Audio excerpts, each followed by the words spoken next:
kesempatan kali ini kita akan membahas menangkal gangguan gaib yang merusak keharmonisan keluarga. Tentu saja sebelum kita mengetahui penangkalnya, kita harus tahu dulu apa sih gangguan yang juga merusak keharmonisan rumah tangga. Tahulah kita sudah belajar berbagai macam parenting tentang keluarga. Kita sudah terkumpul persyaratan membentuk keluarga rumah yang sakinah, mawaddah, warahmah. Tetapi kenapa keluarga kita ada ketidakharmonisan di dalamnya? Maka ada beberapa hal yang bisa menyebabkan keharmonisan rumah tangga ini terganggu. Di antara yang menyebabkannya adalah adanya gangguan gaib. Gaib itu artinya apa? Secara sederhananya tidak kelihatan oleh kita.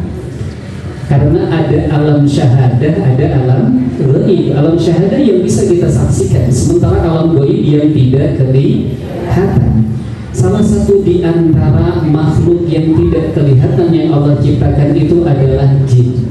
Kata Rasulullah SAW, al-jin salah satu asma. Jin itu ada 3 jenis. Ada jin yang bisa terbang, ada jin yang berbentuk ular dan kalajengking, ada jin yang menetap dan berpindah-pindah. Jin yang Allah beri taklid, beban seperti manusia untuk melaksanakan ibadah adalah jin yang berpindah-pindah dan menetap. Mereka diberi akal sama seperti manusia, mereka pun diberikan nafsu. Makanya mereka ditaklif oleh Allah untuk melakukan ibadah. Sebagaimana firman Allah di dalam Al-Quran, wa ma khalaqtul jinna wal insa illa liya'budun. Jadi jin yang dimaksud di sini adalah jin yang menetap dan berpindah-pindah. Apa gangguan yang diberikan oleh jin? Tadi Al-Ustaz di awal sudah mengatakan bahwasanya prestasi tertinggi jin itu yang rewardnya adalah mereka dipuji-puji oleh iblis di hadapan jin-jin yang lain. Apa prestasinya? Faraqtu bainahu wa baina imra'atuhu. Jadi prestasi dia adalah bisa menceraikan seorang suami dari istrinya, bisa menceraikan seorang istri dari suaminya. Jadi ketika menggoda manusia untuk berzina misalkan, itu dianggap biasa oleh iblis. Ketika menggoda manusia sehingga minum minuman khamar, itu dianggap biasa, membunuh biasa. Tetapi ketika seseorang dari kalangan jin itu bisa memisahkan hubungan suami istri, maka itu adalah peristiwa yang terbesar. Kenapa? Itu merupakan peristiwa dan prestasi yang terbesar karena dampaknya sangat besar. Mungkin di tema-tema sebelumnya akan terjadi air percaya gitu. Kemudian ada endapan masa lalu, ada endapan emosi, terjadi a broken home, anak-anak yang ada di keluarga yang keluarganya tidak utuh lagi. Oleh karena itu, ini yang perlu kita waspadai. Maka apa indikasinya? Ya, jadi kita langsung secara singkat dan padat. Nanti kita explore dengan sharing ya, tanya jawab. Apa indikasi orang yang terkena gangguan jin? Nanti indikasinya ada indikasi ketika kita sadar, ada indikasi ketika kita tidur, ada indikasi gangguan jin itu ketika dalam melaksanakan aktivitas ibadah. Apa yang pertama? Indikasi ketika dalam kondisi kita sadar, sering pusing tanpa ada sebab secara medis. Makanya nanti pusing pun ada beberapa, ada tidak hanya sekedar pusing, sakit kepala pun itu nanti bisa menjadi indikasi gangguan jin. Kemudian nanti di gangguan ain pun ada indikasi orang yang terkena ain dan hasad itu pusing dan sakit kepala. Kemudian orang yang terindikasi sihir pun ada. Salah satu indikasinya adalah sering sakit kepala, sering pusing. Cuma nanti yang membedakan, kita jangan langsung menjustifikasi bahwa ketika kita pusing atau sakit kepala, wah ini kita diganggu oleh jin, wah saya kena sihir. Kita cek dulu. Makanya di dalam Tibbun Nabawi pun yang pertama harus kita tegakkan adalah diagnosa. Inilah yang membedakan antara pengobatan yang syar'i dengan pengobatan yang tidak syar'i. Kita tidak berdasarkan perawangan, tidak berdasarkan ramalan. Makanya sering orang yang salah memahami ruqyah. Saya pernah ditelepon, Ustaz, tolong lihat dari rumah Ustaz bagaimana kondisi rumah saya. Kalau saya tidak datang ke rumah ibu tersebut, saya tidak tahu. Bahkan yang kehilangan kucing saya disuruh saya nyari di mana kucingnya. Jadi dianggapnya ruqyah itu ya seperti itu, bisa menerawang dari kejauhan. Bahwasanya ruqyah itu bisa melihat jin. 12 tahun saya meruqyah, saya belum pernah melihat bagaimana wujudnya pocong, belum. 12 tahun saya belum pernah lihat bagaimana bentuknya kolor hijau. Karena apa? Orang yang bisa melihat penampakan itu hakikatnya dalam dirinya ada jin. Jadi indigo itu bukan kelebihan, punya indera keenam itu bukan kelebihan, tapi justru penyakit yang harus disembuhkan. Sebagian pemahaman kita, anak itu hebat bisa lihat alam jin, padahal itu adalah penyakit. Apa yang menyebabkannya? Karena dalam dirinya ada jin, jin itu yang menyebabkan connect dia ke alam jin. Dan jin yang dia lihat bukan wujud asli jin, tetapi apa? Kamuflase saja, hanya casing. Karena kemampuan jin itu yang pertama ada tasyakul, bisa menampakkan diri. Jadi kalau ibu hanya sekali, itu belum bisa kita justifikasi ibu terkena gangguan jin. Tetapi kalau ibu sering kemanapun ibu pergi senantiasa melihat, maka itu berarti sudah bisa dipastikan orang yang senantiasa melihat penampakan, maka itu terindikasi kena gangguan jin. Tapi kalau baru sekali belum bisa dipastikan. Kemudian yang kedua tamasul, menyerupai diri. Karena ada sebagian orang, saya pernah bertemu dengan si fulan, saya pernah bertemu dengan fulan, padahal orangnya sudah meninggal dunia. Bahkan saya pernah menangani kasus suaminya kerja di Kalimantan, tiap hari datang ke istrinya, waliyadzubillah. Kemudian yang kedua, jadi tadi ketika pusing atau sakit kepala jangan langsung saya kena gangguan jin. Ya, cek dulu kadar kolesterol ibu berapa, kemudian tensinya berapa, ya, kemudian punya riwayat vertigo, migrain dan sebagainya. Jadi jangan langsung diponis bahwa kita terkena gangguan jin. Yang kedua, sering merasakan badan panas baik sebagian maupun keseluruhan. Dan ini pun ya perlu didiagnosa lebih mendalam. Karena apa? Orang yang dehidrasi, kekurangan cairan bisa juga merasakan panas. Indikasi yang paling mudah, kalau kondisi kita kekurangan cairan, kalau didiagnosa telapak tangan, ibu bisa dilihat di sini. Jadi kalau di ruas tangan paling bawah ada kerutan, berarti ibu kekurangan cairan yang menyebabkan ginjal ibu lemah. Indikasinya apa? Telinga sering berdengung, sering sakit pinggang, sakit lutut, pelupa, kemudian konstipasi, BAB itu tidak lancar, tidak normal. Indikasi ketidaknormalan BAB, telunjuknya bengkok. Jadi ketahuan orang yang bermasalah di usus besar, telunjuknya pasti bengkok.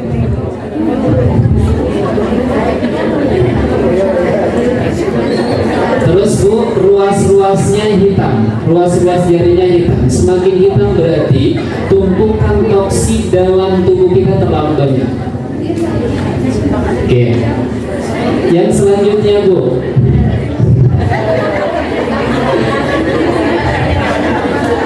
dan nah tambahannya kalau orang yang sudah ada kelemahan di organ lambung, jari manisnya juga pasti bengkok.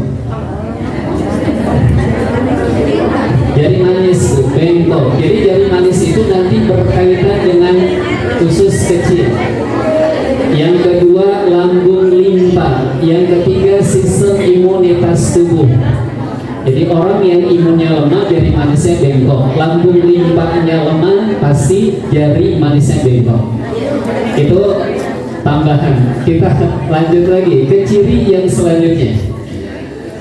Ciri selanjutnya, orang yang terindikasi kena gangguan jin itu sering temperamental, emosinya mudah naik. Bukan berarti bingung menu buka dan sahur apa, bukan karena harga beras naik, bukan susah nyari untuk tajil misalkan, tetapi gampang naik. Kemudian moodnya juga suka berubah. Dada berdebar, padahal kita tidak terindikasi kelemahan di organ jantung. Telapak tangan dan kaki tiba-tiba sering dingin. Itu secara global, banyak sebenarnya. Cuman itu. Kemudian yang selanjutnya, indikasi kena gangguan jin dalam kondisi tidur. Yang pertama, kita pernah atau sering kena tindihan. Ya, bahasa kitanya Bu. Kemudian yang kedua, orang yang terindikasi kena gangguan itu sering mimpi buruk. Mau apapun mimpinya, mimpi dikejar oleh hantu, mimpi dikejar oleh orang gila, mimpi ada orang yang mau membunuh, apapun. Kemudian sering mimpi bertemu dengan binatang, terutama binatang-binatang buas, misalkan harimau, ular, itu juga indikasi bahwasanya kita terkena gangguan jin. Kemudian kita pernah atau sering bertemu dengan orang yang sudah meninggal dunia di dalam mimpi. Kadang sebagian orang itu merasa bahagia ketika bertemu dengan orang yang sudah meninggal dunia, apalagi diberikan pesan, tolong kuburan saya pindahin, di sini dingin. Ada orang yang melaksanakan. Padahal apa? Itu indikasi karena gangguan jin yang muncul di dalam mimpinya bukan orang yang sudah meninggal dunia, tapi apa? Korin, jin korin. Karena jin korin itu senantiasa menyertai kita dari mulai kita lahir, Bu, sampai kita meninggal dunia. Korin itu terus menemani kita. Maka wajar ketika ada orang yang kesurupan ngaku orang yang sudah meninggal dunia, tahu segala biografi, kesukaan, hobi, tahu, wajar. Karena sepanjang hidupnya jin itu menyertai orangnya. Sementara korin itu usianya apa? Jin itu ribuan tahun. Boleh jadi manusia yang dikorininya, yang didampingi sudah meninggal dunia, tetapi korinnya belum meninggal karena ribuan tahun. Dan jin itu juga meninggal. Yang diakhirkan meninggal oleh Allah siapa? Iblis. Karena Allah sudah menjanjikan innaka minal munzirin, kau termasuk orang-orang yang ditangguhkan, kata Allah. Kemudian yang selanjutnya,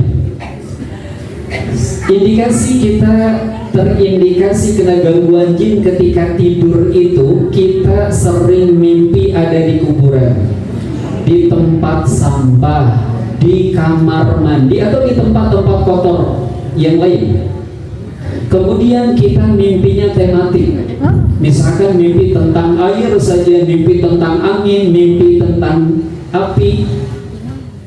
Kemudian kita sering mimpi jatuh dari ketinggian, mau jatuh dari tebing, mau jatuh dari pohon, jatuh dari ranjang dan benar jatuh misalkan. Itu indikasi. Kemudian bangun tidur suka ada lebam-lebam biru atau hitam di tubuh kita.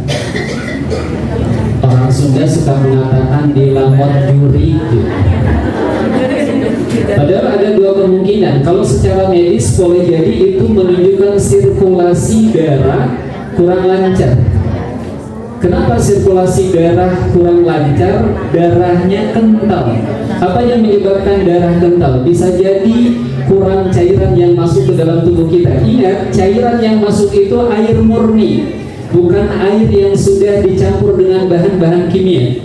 Jadi jangan sampai ada pemahaman saya sudah minum sirup, saya sudah minum teh manis, saya sudah minum kopi. Bukan itu.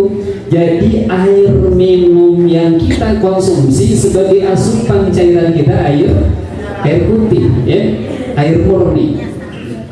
Dan tidak bisa disamaratakan seluruhnya harus 8 gelas sehari. Enggak. tergantung berat badan, keras, ringannya aktivitas yang kita lakukan. Rumusnya Ibu, 30 cc per kilogram per hari. Itu dalam kondisi aktivitas yang kita lakukan ringan, suhunya juga sejuk. Kalau aktivitas kita lebih keras, misalkan berolahraga, suhu panas naikkan 10-20%. Jadi jangan dipukul rata harus 2 liter, harus 18 lah. Dan Ibu ketika minum nanti, kalau ketika Ramadan dari berbuka sampai sahur itu harus minum gitu ya. Kemudian kalau di luar bulan Ramadan jangan sampai kita nunggu haus baru minum. Haus itu indikasi kita dehidrasi nih, butuh sekali minum. Kemudian yang selanjutnya Ibu, aktivitas ibadah. Kalau kita terindikasi kena gangguan jin, kita suka lupa rakaat sholat. Ini umur udah 3 rakaat atau 4 rakaat. Nah, hati-hati Bu. Tapi sekali lagi jangan langsung kita memponis sering lupa rakaat pasti jin. Enggak ya, lihat dulu Bu, Ibu kekurangan cairan atau tidak. Karena kekurangan cairan akan menyebabkan Ibu suka lupa, gampang lupa. Kemudian sirkulasi oksigen ke otak juga kurang lancar, itu bisa menyebabkan suka lupa. Jadi jangan langsung memponis. Kemudian yang selanjutnya, suka nguap ketika sholat. Ini padahal tidak melakukan aktivitas berat, tapi kok nguap lagi.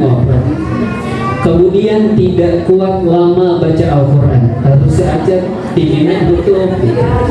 Bahkan kalau indikasi gangguannya sudah kuat, ada orang yang baru buka saja matanya langsung dibutakan, gak bisa lihat, langsung gak bisa lihat ayat-ayat Al-Quran. Kemudian yang selanjutnya, kondisi ibadah. Kita lebih semangat untuk bermaksiat tetapi malas untuk melakukan ketaatan kepada Allah Subhanahu wa Ta'ala. Bisa jadi ini adalah indikasi. Kemudian indikasi kena gangguan jin yang berimbas kepada rumah. Yang pertama, rumah akan terasa panas. Kita lebih betah di luar rumah daripada di dalam rumah. Yang kedua, banyak binatang yang tidak wajar jumlahnya. Misalkan tikus kok banyak, padahal kita sudah jaga serapih mungkin. Kita jaga kebersihan rumah, tetapi tikus itu banyak. Kemudian jumlah cicak yang tidak wajar, kecoa yang tidak wajar. Kemudian ada bagian di rumah kita, seringnya itu adalah talang air yang sudah diperbaiki, rusak lagi. Ya. Kemudian ada area tertentu di rumah kita yang kita merasa tidak nyaman. Kok masuk ke ruangan ini? Nah, bulu kuduk kita langsung merinding. Kemudian yang selanjutnya, ketika kita tidur di tempat tertentu di rumah kita, kita sering mengalami tindihan. Maka itu indikasi apa? Rumah itu terkena jin. Bisa jadi keseluruhan rumahnya, bisa jadi ruangan tertentu. Kemudian sering mencium bau-bauan di rumah. Kok nggak ada melati, bau melati. Di rumah, di halaman nggak ada bunga-bungaan, kok bau? Kemudian yang selanjutnya, kita sering melihat penampakan di rumah. Saya pernah menangani kasus di tangganya sering ada yang menangis ketika sholat berkelobat bayangan hitam, bahkan ada yang sampai ketika dia ruku naik. Dan orang yang terindikasi kena gangguan, dia bisa melihat. Kalau orang normal, Allah sudah menjanjikan di dalam Al-Quran, memperingatkan, innahu yarakum huwa wa qabiluhu min haitsu la tarawnahu. Mereka bisa melihat kita tidak bisa melihat mereka. Jadi ketika ada orang normal bisa melihat jin, maka itu bertentangan dengan apa yang Allah firmankan dalam Al-Quran. Jadi bukan sebuah kelebihan, tetapi penyakit. Berbeda dengan Nabi, berbeda dengan sahabat-sahabat itu tidak sering. Seperti halnya Abu Hurairah radhiyallahu anhu, dia ditugaskan untuk menjaga harta zakat. Satu waktu dia apa? patroli kok harta zakat ini senantiasa berkurang, maka dia berjaga dan kemudian ada ya bayangan, kemudian dia tangkap. Karena apa tadi, jin itu bisa tasakul, menampakkan diri ya. Kemudian yang selanjutnya kata Rasulullah Shallallahu Alaihi Wasallam bahwa jiwa manusia ini punya jiwa yang buruk, dan jiwa yang buruk ini bisa ditumpangi oleh setan. Kemudian medianya mata yang bisa menghantarkan ainul hasad. Dan ini yang perlu diwaspadai, karena ain dan hasad ini akibatnya bisa lebih berbahaya daripada sihir. Saking bahayanya kata Rasulullah SAW, "Aksaru ma yamutu min ummati ba'da qada'illah wa qadarihi bil ain." Sesungguhnya banyak dari umatku itu meninggal dunia setelah qada qada dan qadar dari Allah itu diakibatkan karena ain. Makanya ini harus hati-hati. Rasulullah ketika membahas ain ini tidak sedetail ketika membahas, sangat mendetail ketika membahas ain ini, berbeda dengan ketika Rasulullah membahas tentang sihir, hanya secara global saja, tetapi berkaitan dengan ain sangat mendetail, dari mulai bagaimana cara penanganan, kemudian ciri-cirinya. Rasulullah mengatakan seperti itu. Kemudian innal aina haqqun, kata Rasulullah, ain itu betul adanya. Dan ulama membedakan, yang dimaksud ain itu adalah kekaguman. Kita mengagumi sesama makhluk Allah, kita mengagumi benda, itu bisa menyebabkan nanti gangguan. Gangguannya pun beraneka ragam, dari mulai gangguan secara psikologis, gangguan secara fisik, kemudian bisa menyebabkan juga gangguan secara non medis. Fisik itu artinya penyakit yang terdeteksi oleh medis. Kemudian rasa rindu, rasa sayang, empati, simpati, tapi tanpa dibarengi kita mendoakan keberkahan, maka itu akan menjadi penyakit dan gangguan. Makanya ketika kita mengagumi seseorang, awali kata Rasulullah, barakallah. Atau bisa juga kita mengatakan Allahumma barik fi hadza syai' wa baraka alaih. Yang paling gampang adalah barakallah. Ingatkan keluarga kita, kemudian saudara-saudara kita, ketika mereka memuji sesuatu, ucapkan apa? Barakallah. Insya Allah tidak akan jadi gangguan. Kemudian yang kedua, hasad. Hasad itu artinya apa? Kita menginginkan kenikmatan yang ada pada orang lain itu hilang. Maka Rasulullah sudah mengingatkan, iyyakum wal hasad, fa innal hasada yaqulul hasanat kama ta'kulun narul khatab. Hendaklah kalian menjauhi sifat hasad, karena hasad itu apa? Bisa menghilangkan pahala kebaikan yang kita lakukan. Seperti halnya apa? Api yang bisa menghanguskan kayu bakar yang kering. Sebanyak apapun amal, ketika ada hasad dalam diri kita, hancur semuanya amal kita. Hilang. Kemudian turunnya apa? Marah. Kemudian apalagi antipati, dendam, kesal. Itu bisa menghantarkan hasad. Apa cirinya orang yang terindikasi kena hasad? Yang pertama ada masuk sering pusing. Yang kedua panas di badan, terutama di area punggung. Sering menguap, padahal tidak selesai melaksanakan aktivitas yang berat atau tidak kerja keras, tapi sering muak. Kemudian sering BAK, buang air kecil. Kemudian tiba-tiba menangis tanpa ada sebab apapun. Lagi diam kok nangis tanpa ada sebab apapun. Kemudian apa? Susah tidur atau susah bangun tidur. Jadi insomnia. Kalau sudah malam hari sangat sulit untuk tidur. Kemudian yang kedua, tidak susah tidur, mudah tidur dan susah untuk dibangunkan. Kemudian 5L. Apa Bu? Nah, apa 5L itu? Iya. Lemah, letih, lesu, lelai, letoy. Kalau seperti itu, bahkan ketika ainnya kuat bisa menyebabkan seseorang jatuh pingsan. Kemudian telapak tangan dan telapak kaki senantiasa basah dan kadang disertai kesemutan. Kemudian dada terasa sempit. Kemudian ujung-ujung jari tangan dan kaki sering terasa dingin, jari-jarinya. Kemudian temperamental juga, moodnya mudah berubah. Kemudian kata Rasulullah Shallallahu Alaihi Wasallam, kalau orang yang terindikasi ain itu ada sab'ah, jadi wajahnya menguning, kemudian wajahnya pucat, ya, maka nanti kalau di dalam diagnosa itu wajah seseorang itu bisa berubah. Ada kehitaman, ada kekuningan, ada kemudian kemerahan, ada yang lainnya, bahkan lidah pun bisa berubah.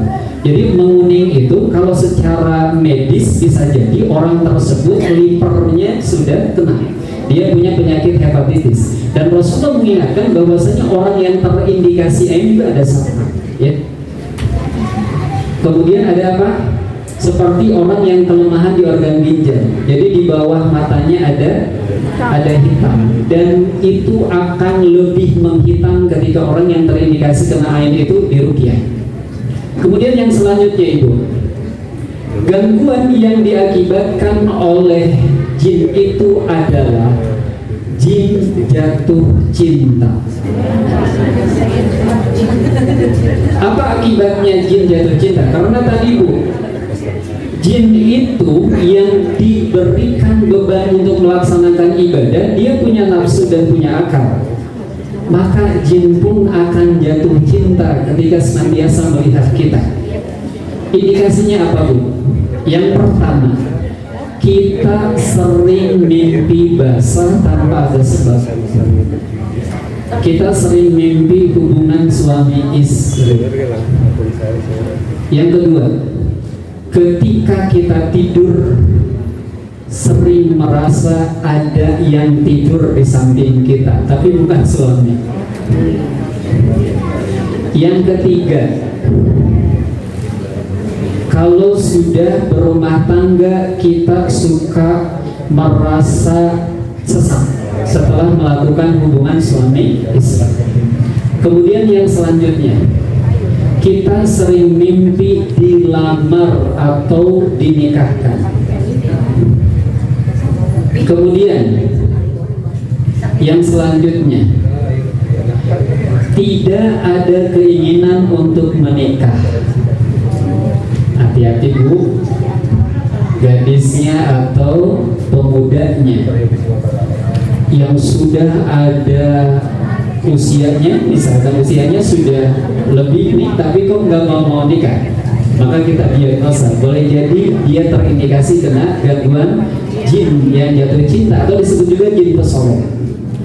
Kemudian yang selanjutnya, tidak ada ketertarikan kepada lawan jenis. Orang normal pasti kan ada ketertarikan, tapi ketika jin jatuh cinta merasuk dalam dirinya, maka dia tidak ada ketertarikan kepada lawan jenis, maunya ngejomblo terus.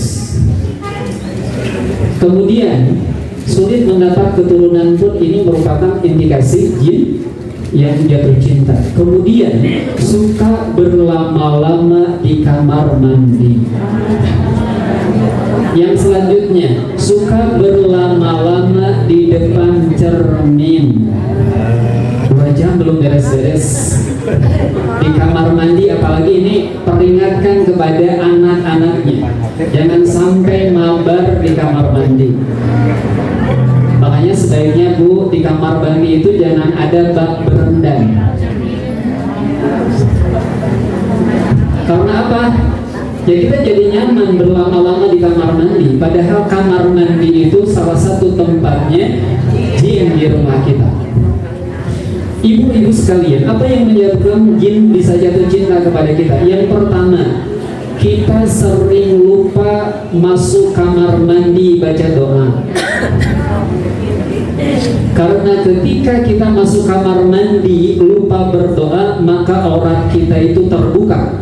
Kalau itu dilakukan tiap hari, kita jadi artis bagi jin. Tiap hari melihat aurat kita, maka otomatis akan timbul nafsu dan syahwat dia. Akhirnya apa? Karena sering melihat dia jatuh cinta. Doanya apa, Bu? Nah, Hubus itu jin laki-laki, khobais jin perempuan. Minimalnya ketika kita lupa baca bismillah, insya Allah biiznillah aurat kita terhijab, tidak bisa ditonton oleh jin yang ada di dalam kamar mandi.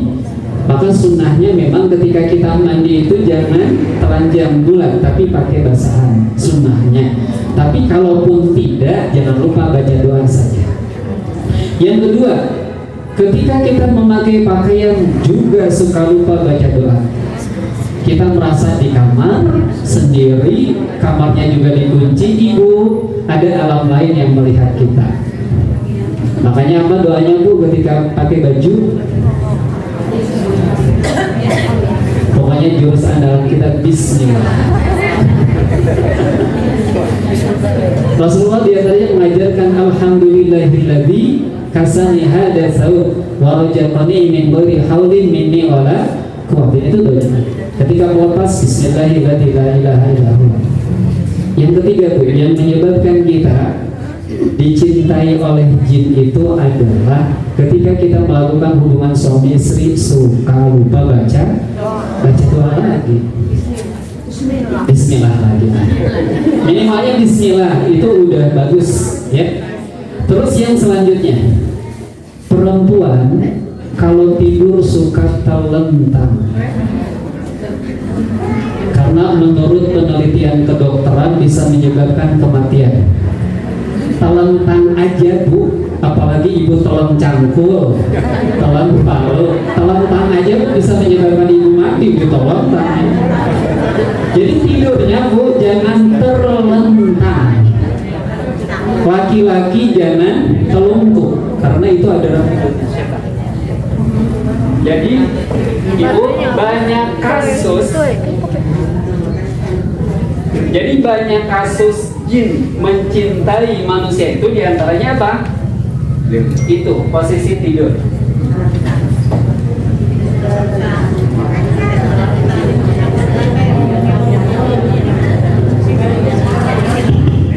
Ya, jadi jangan terlentang.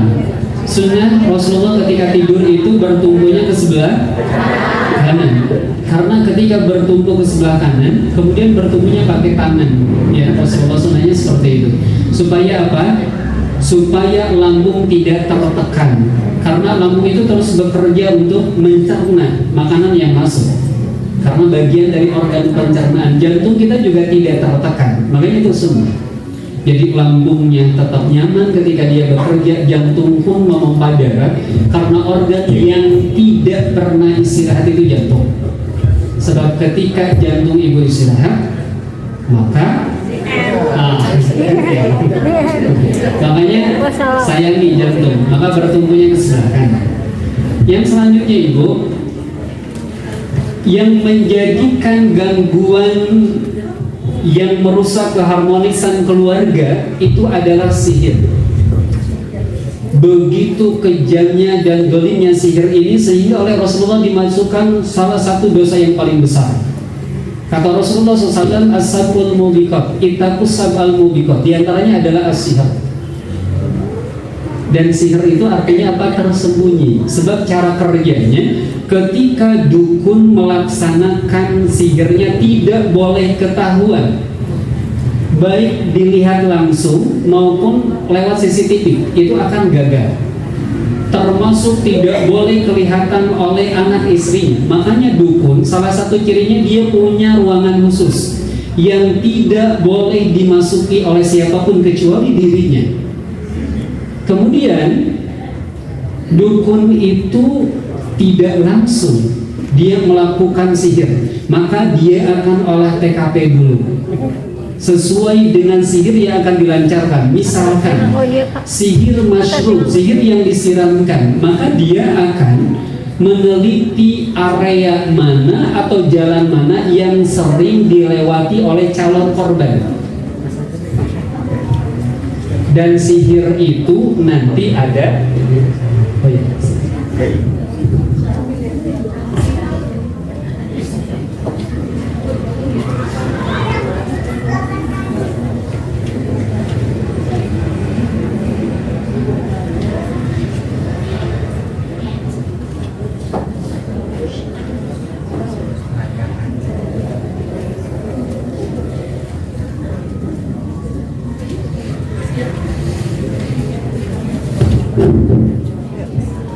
jadi sihir itu tidak bisa langsung, berbeda dengan ain. Kalau ain bisa instan.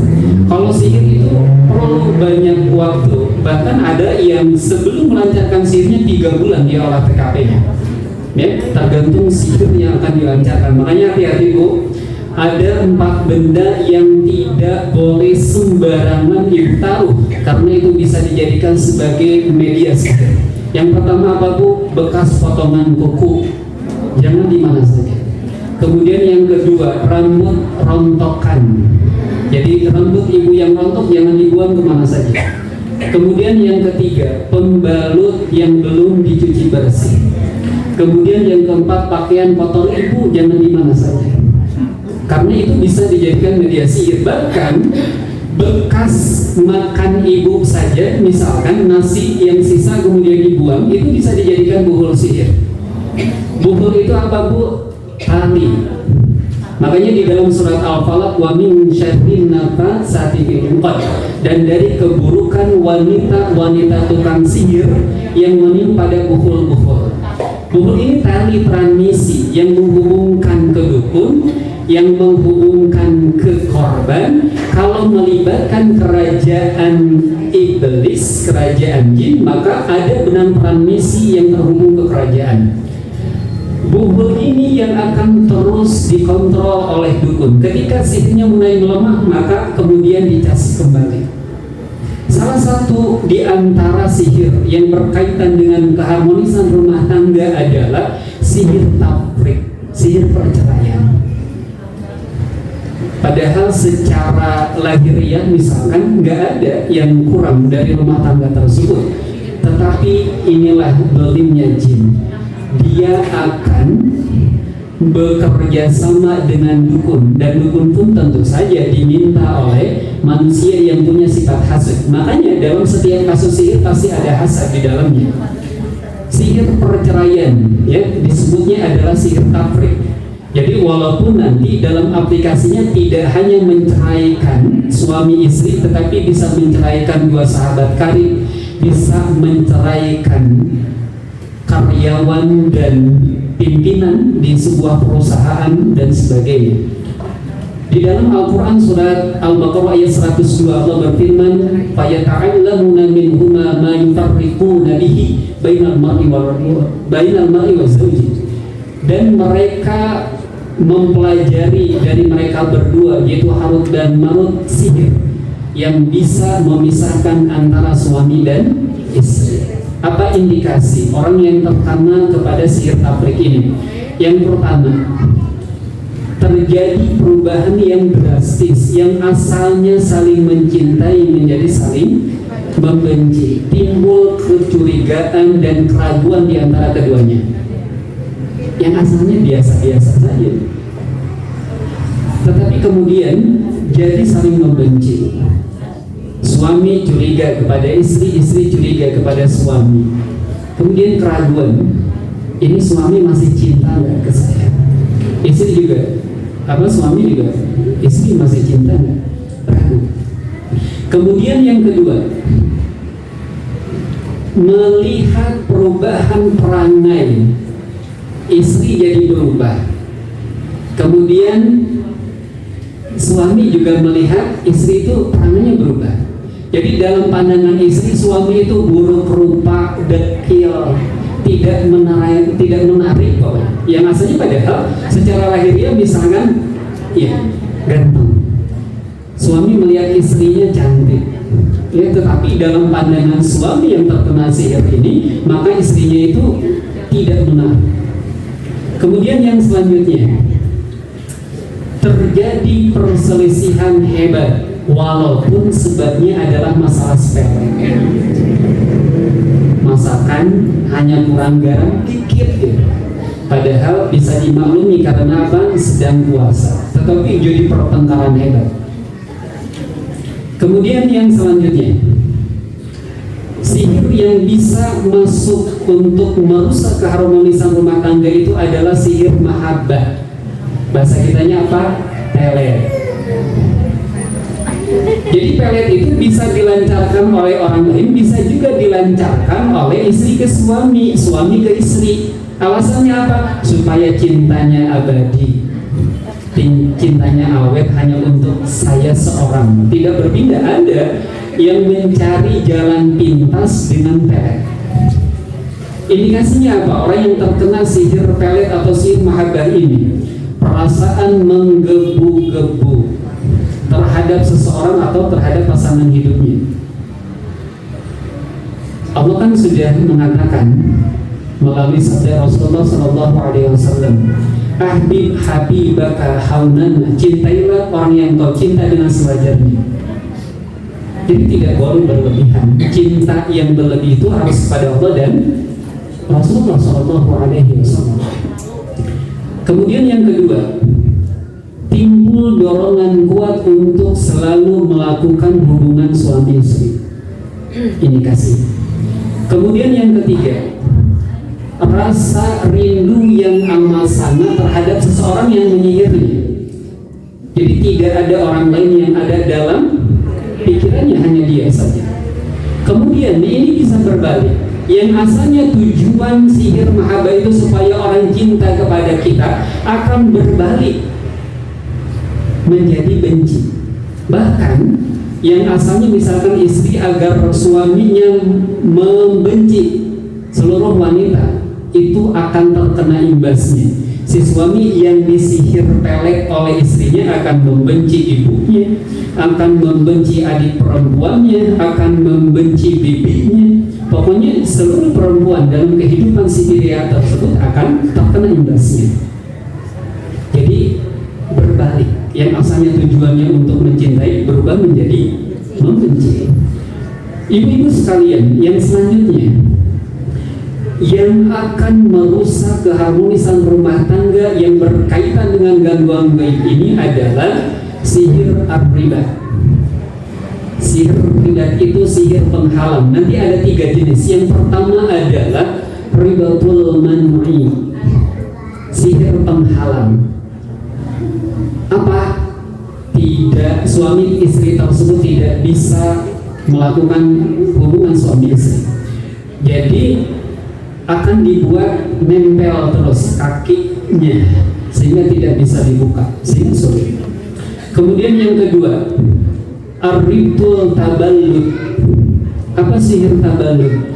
Jadi si istri atau si suami saraf yang meningkatkan libidonya akan ditempati oleh jin sehingga tidak punya hasrat kepada pasangannya. Kemudian yang terakhir, yang ketiga adalah ar-ribtun nazih. Akan dibikin istihadah terus. Setiap akan melakukan hubungan suami istri, tiba-tiba darah keluar. Ada seorang tentara itu kan misalkan pulang dinas ya ke rumah, setiap akan melakukan keluar, dia pergi. Jadi begitulah yang namanya sihir. Jadi sihir itu makanya dikategorikan oleh Rasulullah SAW itu adalah dosa yang besar. Ini yang harus kita antisipasi. Jadi jangan sampai masuk ke dalam kehidupan rumah tangga kita ain. Yang kedua, masuk ke dalam kehidupan rumah tangga kita adalah jin pecinta. Kemudian masuk dalam kehidupan kita berbagai jenis sihir. Tadi spesifiknya adalah sihir tafriq, kemudian sihir mahabbah, kemudian sihir riba. Ibu sekalian, sekarang bagaimana cara kita menangkalnya? Tentu yang harus kita lakukan adalah berikhtiar secara maksimal dulu. Ketika kita ingin membentuk rumah tangga yang sakinah, mawaddah, warahmah, paling tidak ada 5 bekal. Ini yang harus kita usahakan. Yang pertama adalah landasi rumah tangga kita ikhlas karena Allah. Karena ketika rumah tangga kita dibangun dasarnya adalah ikhlas karena Allah, akan mendorong, melandasi, membina rumah tangga itu ikhlas bersama. Sehingga apa? Ketenangan akan terwujud di dalam rumah tangga. Karena kan tujuan kita berumah tangga itu diantaranya adalah litaskunu, supaya ada ketenangan. Yang kedua apa? Saling pengertian. Karena kita ya menyatukan 2 karakter kejiwaan yang berbeda antara laki-laki dan perempuan, latar belakang keluarga, pendidikan yang berbeda dan sebagainya. Kemudian apa lagi? Saling memaafkan. Kalau tidak ada